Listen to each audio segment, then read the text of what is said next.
This was a really an enjoyable ride and a really strong story. It had the great comedy, you've got the drama, there's heartbreak woven into this. For you personally, what was the biggest attraction of this film? It's one of the best scripts I've read in decades. That says a lot. Yeah, it was just kind of perfect.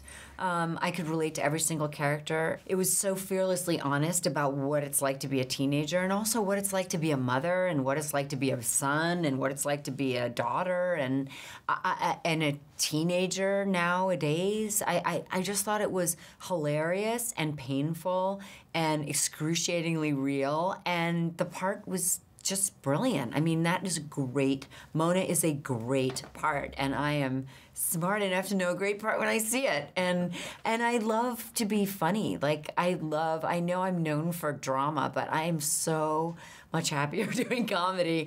And even though it was painful comedy, I knew that it was a comedy. You know what I mean? You have to know the genre that you're in. It's a dramedy, but it's very much a comedy too. For me, as I walked out of there, I thought this felt like, one of the classics, A Breakfast Club, Fast Times at Ridgemont High. Yeah. Was there a point where you kind of saw that coming out of this? Oh, completely. I mean, I read it and I knew it was going to be I thought it had the potential to be timeless and universal. I really do.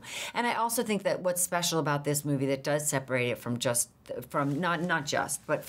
movies like Breakfast Club, which are incredible, but we really get to know the adults a little bit. You know, I mean, you really get to know my character, and you really get to know Woody's character. I mean, you go home with him. You go home with Woody. You see what it's like. You have private moments with the mother alone. You know, you see her, getting ready for a date. You see the crushing disappointment of that date. You see how she's trying to put herself together. I mean, it's very smart in telling that, this is a Jim Brooks, executive produced movie, so everyone's going to be well represented. I have 2 young daughters. Yeah, good luck. How real is this, and how terrified should I be watching this? I think it's real. I think it's very real, and I think it is scary, but I think it gets better. There's no question. And also, I mean, Nadine comes from a dysfunctional family. I mean, look at her mom, Right. So I'm sure you're going to do better. But I definitely think it's real. I think that most young girls feel like they're ugly, fat, not smart, not pretty.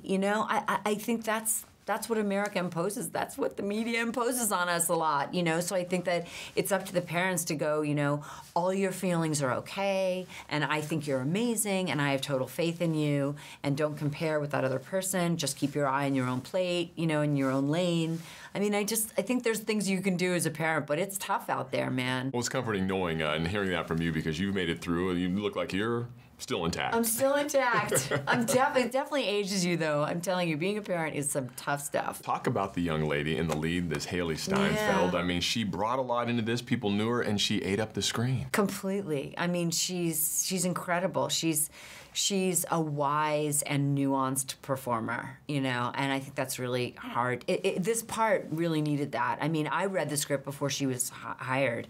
I read it a year before I was hired. And I thought, boy, you really have to have a special person in this role, because it's very hard. She has to be self-deprecating. She's incredibly funny. She's also has, in some ways, the courage of her own convictions, but is also in this terrible amount of pain. It's a hard role. It's a really hard role. I mean, I'm sure they've told you they looked at everybody.